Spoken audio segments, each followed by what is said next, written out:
It's the massive alcohol-free spirits tasting.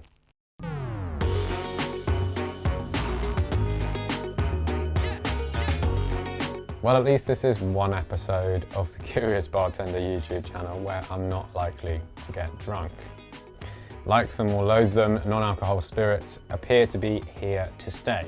And given that I'm recording this episode right in the middle of December, dry January is just around the corner. The alcohol-free spirit space is becoming increasingly diverse. What started off with a few sort of gin replacement products that aim to sort of simulate that same botanical effect has now turned into a category with a diverse range of products. Now, although these are marketed as non-alcoholic spirits, most of them are not designed to be consumed neat. But I'm going to consume them neat anyway, because I want to know what they taste like before they're mixed.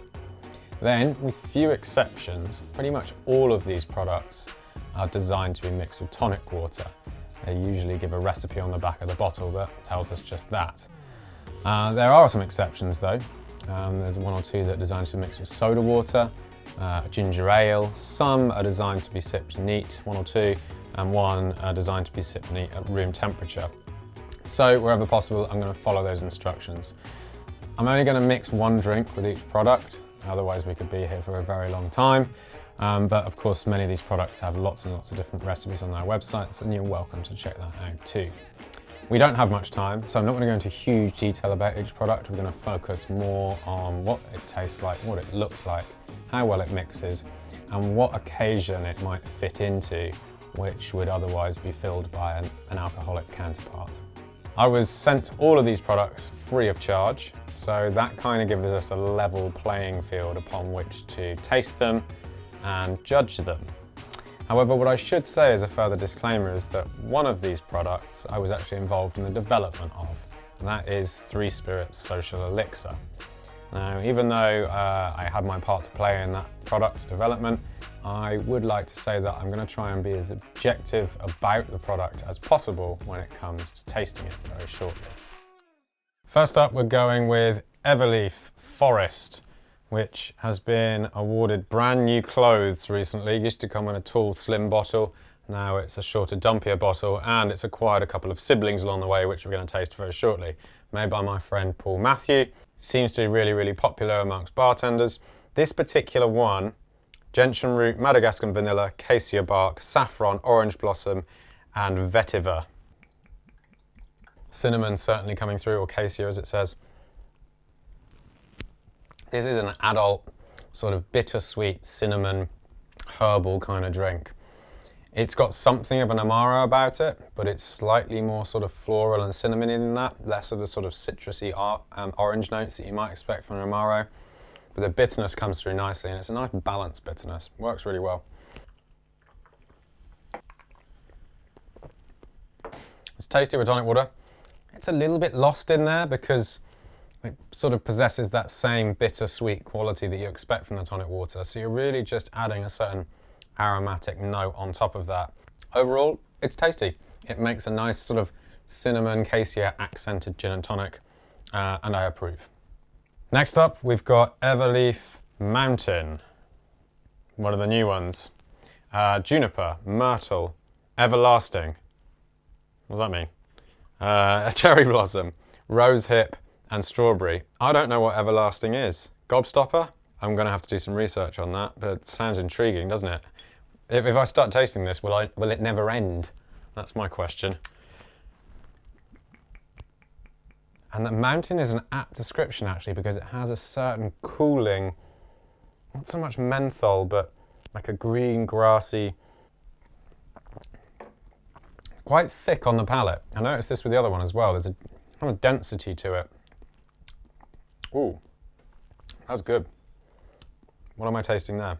Yeah, I think it's fennel seed or something like that. It's not listed on there, but there's definitely a fennel-y note coming through for me. This one's really good. I like it. See, I think this shines through a little bit more than forest. And again, it's that fennel seed. It doesn't say on the bottle, but I'm really confident this has got fennel seed or some sort of anise. And I think it stands up really well to the tonic water. It's, that's a lovely pairing right there. Definitely the best so far. We've only done 2. Third Everleaf product is Everleaf Marine. All right, so we got sea buckthorn, olive leaf, dulse, juniper, bergamot, labdanum, not laudanum. Inspired by the sea. Interested to try this one. It's maybe got some salt in it. That's what I would do if I was going to do a maritime one. Yeah, you get the bergamot coming through. And there's like a dry spice note to it as well. It smells a bit like a spa. Like a little bit like when you go in a steam room, like a good steam room. And you know, they scent the steam because they don't want like all the kind of smelly bodies to kind of take up the aroma of that experience. So quite transportative in that respect. I feel like I'm sort of having a relaxing afternoon. This is the softest on the palate for sure. There's no hint of bitterness there. It's very much just herbal. Maybe a little bit of that seaweed coming through, the kelp or dulse. Just adding a kind of savoury component, almost an umami note to it. But overall it's this top sort of citric floral note that I'm getting, which I think is largely coming from the bergamot. Pretty good. I worry it's going to get overwhelmed by tonic water.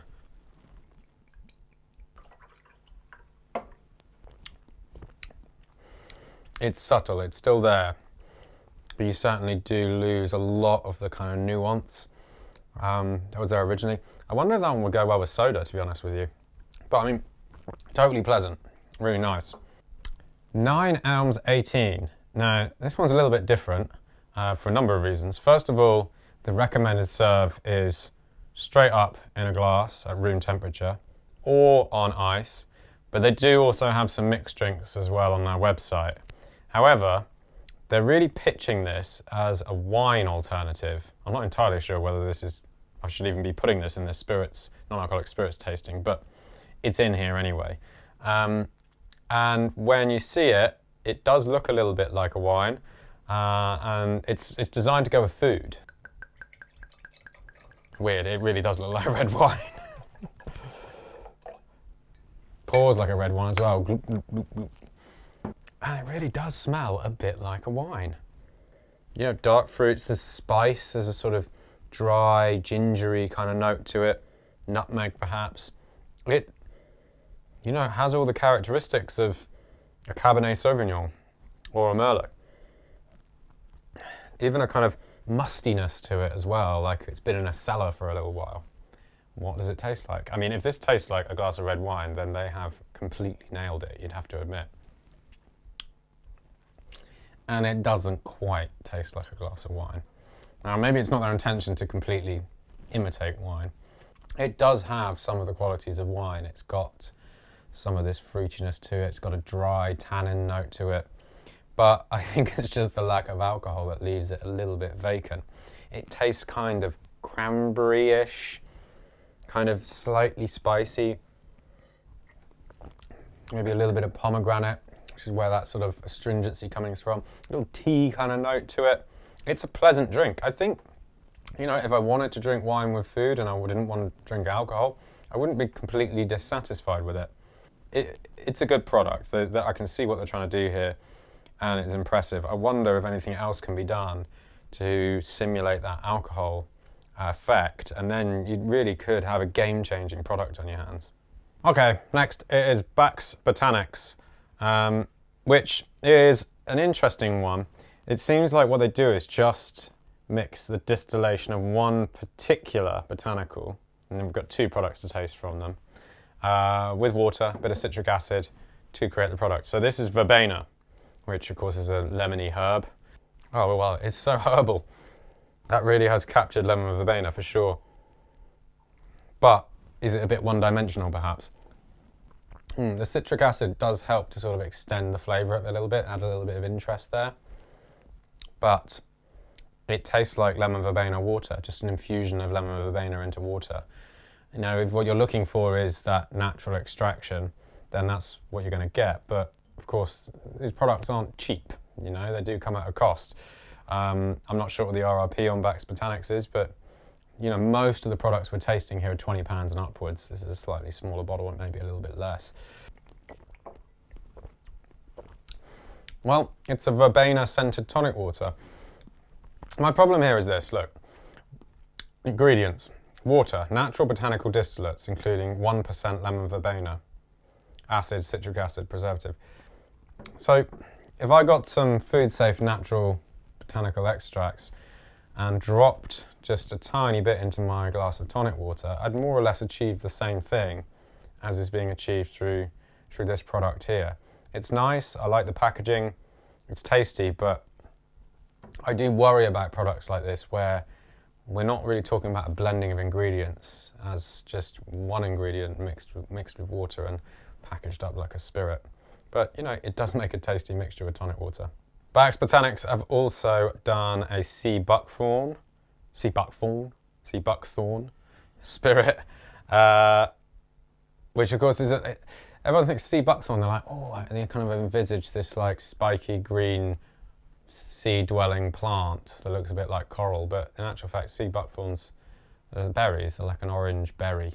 And we're going to see what they taste like infused into here. Again, we're on 1% sea buckthorn, botanical distillate, citric acid, water.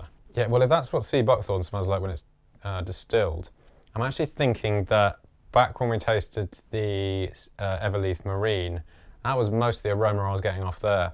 It's that same sort of, it's fruity, but it's musty, and sort of off the sea at the same time, a bit seaweedy. I never really thought of sea buckthorn as being seaweedy, but it does seem to be that way in distillate form. Yeah, I mean, it's difficult to find a lot to like there on the distillate alone. It is, let's say, an ingredient for mixing with. There's just no structure to it really. Even the aromatic quality of the distillate for me is quite light in its style. There's not much intensity there. Well, we've made a sea buckthorn scented tonic. Look, it's not really mixing with the tonic in so much as it is overlaying a singular characteristic over the tonic. Also, I feel like the acidity in there is skewing the tonic's balance off a little bit, making it sort of become slightly astringent, a bit tart. Sorry guys, I'm not a fan. Now, Gimber, which is these guys here, note the sort of cloudiness there, settling of ingredients, needs a bit of a shake. These guys sent me a lovely box, really cool packaging, this big folding cardboard box. I didn't make it sound very good, did I? Anyway, it's cool, which contained a couple of samples, the full-size bottle, a bottle of Perrier water for mixing. I like Perrier water as well. And a glass. I've got a Gimber glass. Check that out. Which even has measurements on the side. So we can use these. I assume it's measurements to include ice. We can use these to mix our drink. So Gimber, actually, I'll tell you what it is first. It's ginger, basically. It's just ginger with a little bit of sugar. It says spices and lemon and water. So they've sort of made this like, it's like a ginger beer concentrate almost. I don't expect they like me saying that about their product, but let's be honest, we'll call a spade a spade. That's what it is. But that sounds like I'm being derogatory. I actually really like the idea of this. Having a concentrated ginger beer, as a bartender, it could potentially be a great ingredient in alcoholic drinks, never mind how well it performs in a non-alcoholic setting. So I am sort of hopeful about this. And we'll mix. So we've got either Gimber Neat, a Robusto, a Royal, or a Lungo. I think we'll go with a Robusto, which is the sort of stronger of the longer serves, if you know what I'm getting at. Well, it smells like a noodle dish. Like it's got more of a preserved ginger, or maybe like the ginger that you use on sushi. That's the aroma of ginger. Because ginger, there's so many different types you get. You know, stem ginger, preserved ginger, root ginger. And well, that tastes like ginger beer. Very nice ginger beer, actually. I'd be very happy drinking this ginger beer if I was served it. Which is a very clever trick until you sort of realise, well, this is probably just how ginger beer is made, and then water's added and it's carbonated. It has the potential to be an interesting ingredient in mixed drinks. So I am sort of a fan of this. I quite like it, and it's a fantastic ginger beer that it makes. Feragaia is from Scotland, and I really hope it's smoky. First of its kind from Scotland, Feragaia brings together 14 responsibly sourced land and sea botanicals to create a complex and uncompromising distilled alcohol-free spirit. Ooh, this has got a woody note to it. It smells not like it's been aged, but a sort of polished, beeswax polish kind of aroma. It smells fancy. Slight kind of honeyed note to it. It's lacking weight on the palate, is what I would say. It's a little bit too light for my tastes, especially when you go back to like Everleaf, where it had that density, perhaps a bit more sweetness. I know this one says no sugar, and I'm all for that, but I do think sometimes a little bit of added sugar helps to bring out botanical characteristics. Ooh, a bit of spice coming through in the finish. That's quite pleasant. I like that. It's pretty good. I mean, tonic water's got sugar in it, so it might be interesting to see what happens when we mix the two together. And it does, indeed give instructions for mixing with tonic water or ginger ale or soda on the back of the bottle. Well, it performs okay with the tonic water. It's not a particularly powerful presence in the drink, but there are some of those still polished. There's a really nice polished sort of finesse kind of note to it that I do like. It feels classy. It's just the lack of intensity that I think is a little bit disappointing, but not a bad product at all. And I do like this spicy note that comes through. It seems to wait about 5 or 10 seconds before it starts to tingle through in the finish. And that's a nice thing. Pretty good. Three Spirits Livener. So I am somewhat affiliated with this brand, but had nothing to do with making this liquid. But perhaps more importantly, this is my wife's favourite. She drinks quite a lot of it. Now, Three Spirit make 3 different products, each designed to be a kind of wingman or woman on different parts of your night. The Livener is the one that gets you started, the Social Elixir is the one that kind of sees you through the middle of the night, and then there's the Nightcap at the end. So this one is a naturally invigorating botanical drink. This exotic fiery elixir is powered by Gaiausa, Schisandra, and energizing plants used for centuries in ceremonies and potions. There's quite a lot of ingredients in there. So like watermelon, pomegranate, molasses, guava leaf, hibiscus. There's this wonderful, it reminds me a little bit of a sangrita. If you've ever had that before, it's the accompaniment to a tequila that's usually made from like the leftover juices of a Mexican salad. So you've got kind of this pomegranate note to it, maybe a slightly sort of cucumbery, fresh green note, but definitely this sort of concentrated, almost dark red fruit kind of characteristic. Quite a lot of sweetness to this one, but it's balanced with acidity and a nice kind of hum of chili spice as well. You could drink this on the rocks probably. You wouldn't want to drink it neat because it's a little bit too sweet, but it's designed to be mixed. It's quite mouth salivaty, puckery.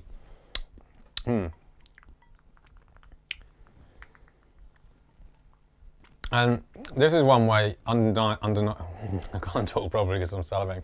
This is one way, undeniably, you've got the character of the liquid coming through. If anything, it's more potent than that of the tonic water. And what you end up with is a drink that's sort of a mixture of this and not kind of this thing that's sort of dominating this part. There's a balance there, and you've kind of created a new cocktail or a new drink as a result. And it works really well. That spice is nice, it makes it feel quite adult. And then there's all these kind of red fruits and herbal notes coming through as well. It's just a really nice mixture, and I can see why my wife likes it. Three Spirits Social Elixir. Now, I will be upfront and honest, I actually had a hand in designing this product, the liquid inside the bottle. But that's not to say I'm going to wax lyrically about it, because right from the start with this liquid, we knew it would be somewhat polarizing. It's really not like anything else that's out there. There's some interesting ingredients in there, and even the color itself, for some people, can be a little bit off-putting because it's quite cloudy, quite dark. So you've got lion's mane mushroom in there, you've got coconut vinegar, Damiana flower, cacao, Lots of things that really give it this sort of earthy, slightly umami, slightly chocolatey, but also fresh and herbal characteristic. It's really a clash of different ingredients that sit quite far apart on the flavour spectrum. And when you come to taste, you're getting this sort of mixture of like earthy mushroom, sweet chocolate, and then sort of molassesy, licoricey, candy characteristics. I personally love it, but then I would. Now, it works really, really well with tonic water. It also works really well with soda water, but on the bottle, they now direct us to use ginger ale. I'm using Fever Tree's spiced orange ginger ale in this instance. It is Christmas. And you do get this nice foamy head to it, which is quite satisfying. Wow. Tell you what, Three Spirit guys, that works really well with the spiced orange ginger ale for a sort of slightly festive twist, I would say. Certainly getting certain Christmassy notes coming through. A little bit of cinnamon, clove, nutmeg, pretty tasty.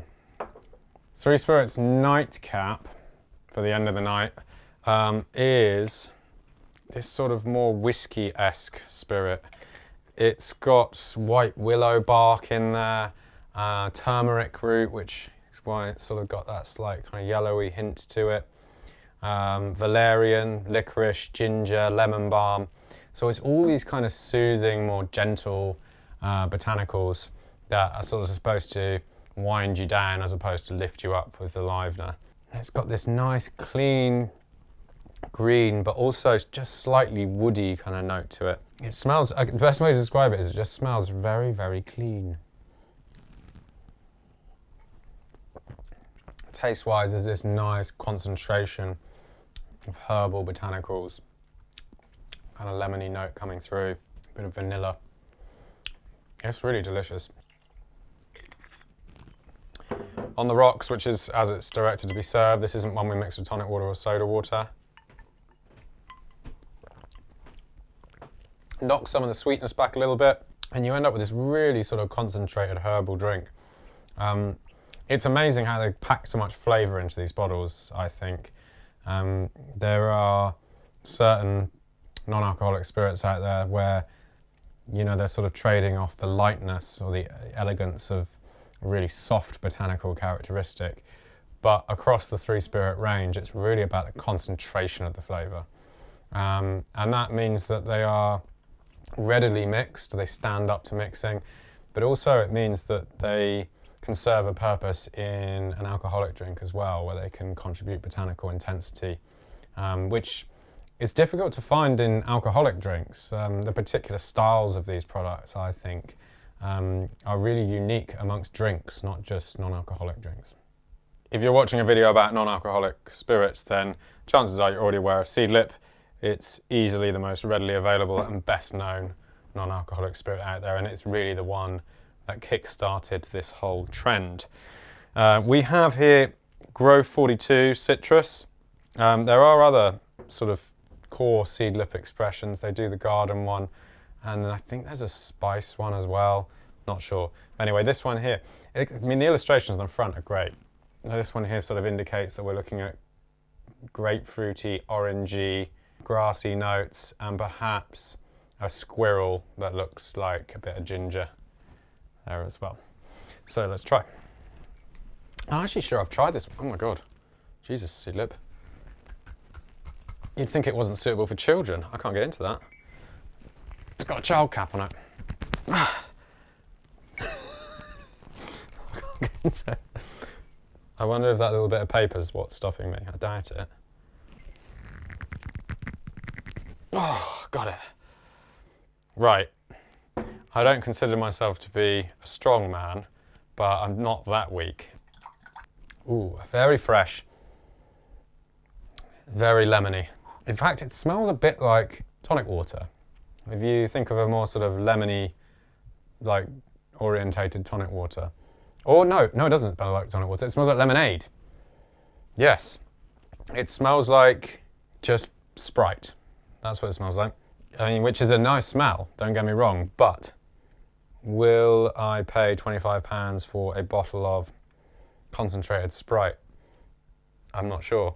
Anyway, it might taste completely different to Sprite. Let's try it. I don't imagine it's going to be so sweet as Sprite. Well, it doesn't taste of much at all, actually. There's a slight citric acid note to it. Most of the aroma, the aromatics that were there, are lost, actually, in the taste. It's much more pungent on the nose than it is in the palate. It's really lacking a lot in the taste, I would say. Let's see how it mixes, because it might come alive with tonic water. Oh, well, it's given it a lemon note for sure. Lemons and limes. But yeah, it's, of everything we've tasted so far, that is the most lost with a tonic mixer. It's just not there. What it's really achieved is just taken some of the bubbles out of the tonic water. I feel like some of the other Seedlips maybe have got a bit more character to them. Maybe we've got sort of the lightest of them here, but I would expect to have a little bit more from the product for the price that you pay for it. Next is Pentire Botanical Non-Alcoholic Spirit. Now, Pentire is made about 5 to 10 miles from where I live in Port Isaac in Cornwall.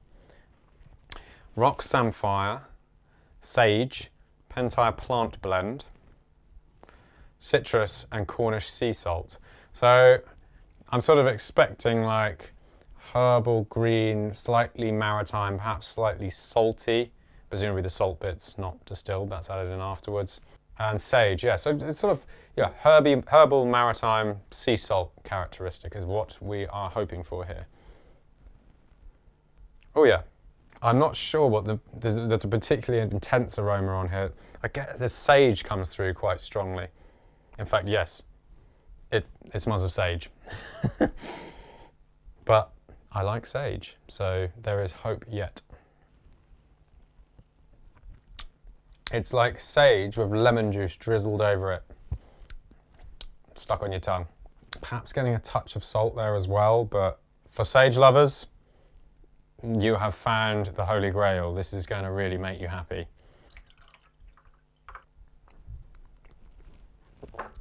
And it really carries through the taste of the drink as well, actually. I kind of like it, but I don't know whether I'd have more than one, because I'm just not the kind of person that wants my night out to be themed around the herb sage. It feels quite one-dimensional with that strong sage component, so not for everyone's taste probably. Okay, Æcorn Aperitif Dry. So this is from the same stable as Seedlip, but really quite a different beast altogether, made by my good friend Claire Warner. Now, the Æcorn Aperitifs are, in my mind at least, sort of designed to simulate what vermouth or amaro do. This one here in particular is supposed to be a little bit like a dry vermouth and therefore could replace dry vermouth in a cocktail. Indeed, it is made from grapes. English-grown Chardonnay, Pinot Noir and Meunier grapes are hand-picked early, gently pressed and expertly blended with herbs, bitter roots and botanicals to awaken the appetite. So it's sort of an amaro, a vermouth in everything except the fermentation part, since of course it is 0% ABV. And it really does smell a bit like a wine or a vermouth. It's got this sort of stone fruit top note for me, kind of slightly oily, like paraffin-y Riesling note to it almost, and then some nice fresh herbal aromatics coming through as well. Bitterness comes through a bit more on the palate, but it really does behave a bit like a vermouth, just doesn't have quite that body. But in terms of the flavour profile, the balance of ingredients, it's very, very similar. Quite drinkable on its own, great with soda water, I'm sure, and I expect we're going to find right now that it's pretty good with tonic too.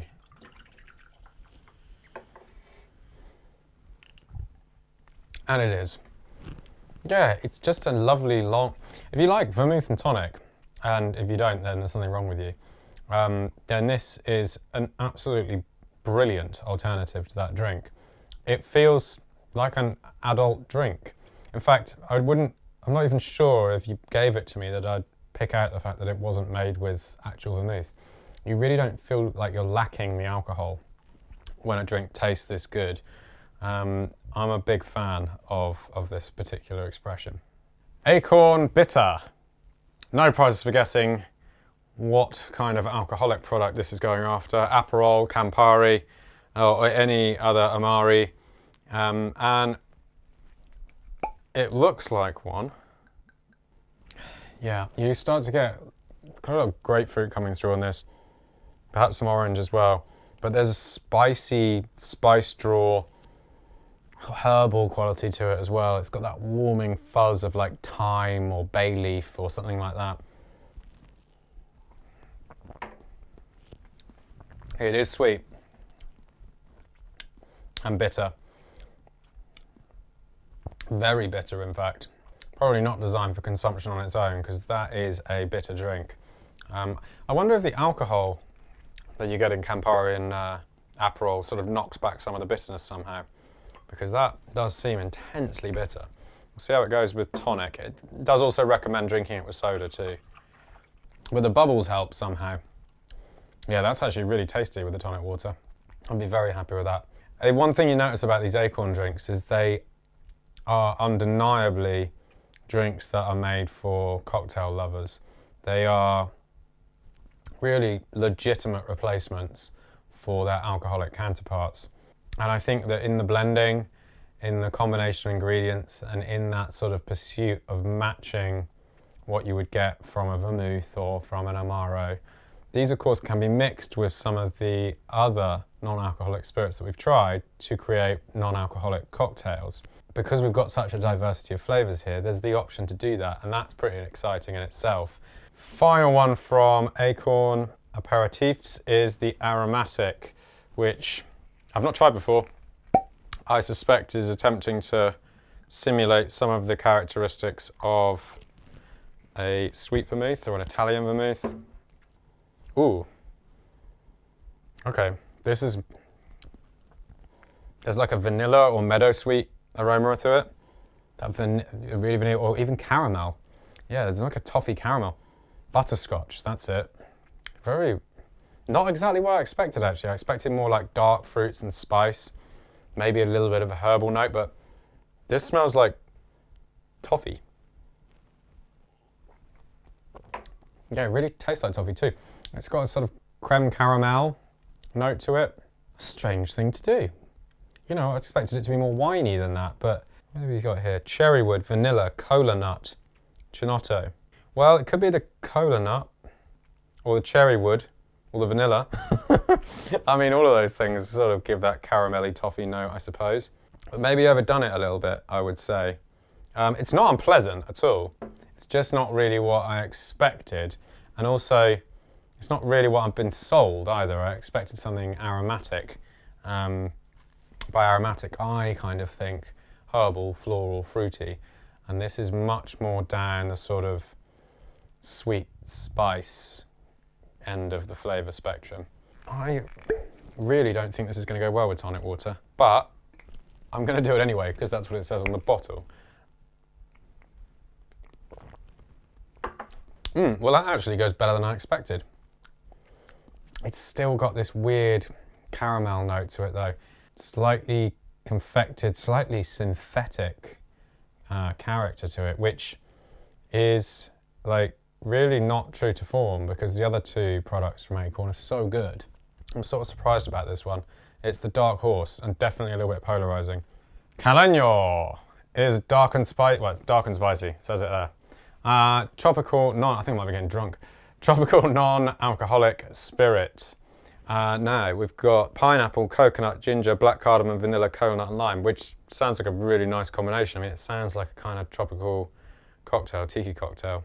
I've seen this one a lot in supermarkets. It seems to be one of the more readily available products on the market. Well, definitely pineapple-y. Ooh, the pineapple's the most strong aroma. I think there's a touch of the ginger coming through as well, yeah. And then lime too. Not really getting the cardamom or the coconut, which is not a bad thing because coconut can overwhelm so easily. Well, it does what it says on the tin. There's definitely a lot of those sort of tropical characteristics to it. Ooh, it's got a strange sweetness to it. Glycerin, that'll be it.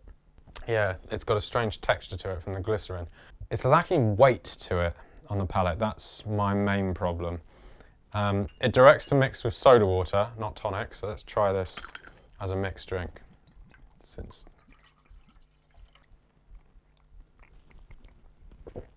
See, the problem here is without the sweetness and the acidity from ginger ale or from tonic water, you really lose some of the liquid because you don't have a sort of platform for those aromatics to spring off. So it's still sort of vaguely pineapple-y, but it just starts to get a little bit dilute because it still maintains this quite intense hue.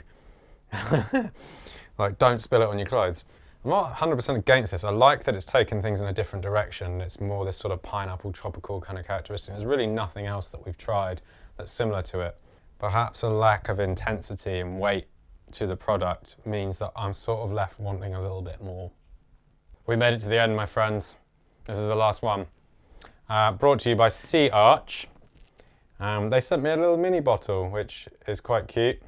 Now, Coastal Juniper it's called. The alternative for gin lovers. Sea kelp, samphire, blood orange. This is probably the third product we've tasted, or maybe fourth, that's sort of attempting to capture the sea in its flavour profile. Thus far, we have had mixed results with this endeavour. So let's see if Sea Arch can do any better. Rhymes. Now, the nose on this one is interesting because they're using juniper and they're using cardamom and they're using coriander, amongst others. So it really is attempting to kind of simulate gin in its botanical makeup. And you do kind of get ginny notes off it.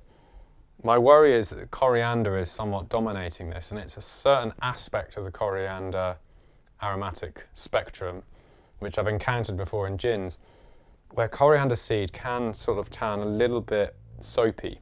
Now, in this product, it's almost to its benefit because alongside that slightly soapy coriander note, you have got some nice, clean, fresh aromatics coming through. There's blood orange in there as well, and I do get that sort of citrus note to it. Yeah, I mean, it's very light on the palate, very soft indeed. You get, it's really like tasting the smell. You're not, normally when you taste something, you find that there's sweetness there, or acidity there, or bitterness, umami, saltiness. When you taste this, you're not really tasting anything, you're just experiencing the smells, but from the inside of your mouth instead of outside of your body. So in terms of the translation of flavours, pretty much perfect, but I feel like it would benefit from something there on the taste, some sweetness, some acidity, maybe just a touch of citric acid or some sort of acid going through it. With tonic, I'm sad to say it's getting a little bit lost. I'm just not finding it there in the drink. Perhaps there's that soft sort of blood orange note to it, maybe just that lick of coriander seed, but it's super, super gentle in the same sort of way as Seedlip was. Now, maybe there's a market out there for non-alcoholic spirit mixers where, you know, you're really being led by the flavour of the tonic water and it's just accenting. But for me, if I was going to spend the money, I'd want something that's actually really contributing to that mixed drink, that's sort of paying its way in the finished cocktail. For some of these lighter style botanical spirits, I'm just not really getting it, unfortunately. If you want something to mix with your tonic water that's really just going to accent the tonic water and perhaps give it a little edge, but not really create a drink that's dramatically different to a glass of tonic water, then I would recommend Bax, Seedlip, and Sea Arch. And actually I'd put Pentire in there as well, if you particularly want a sage flavoured tonic water, that is. I would say that if you are looking for something that's going to maybe simulate vermouth or wine characteristics, then the Æcorn stuff would definitely be a recommendation. I probably would put the Everleaf into that category too. They're sort of bordering on Amaro or vermouth in their style, and for the same reason as the Æcorn stuff, barring this one, which was weird, just mix really, really well with soda and with tonic water.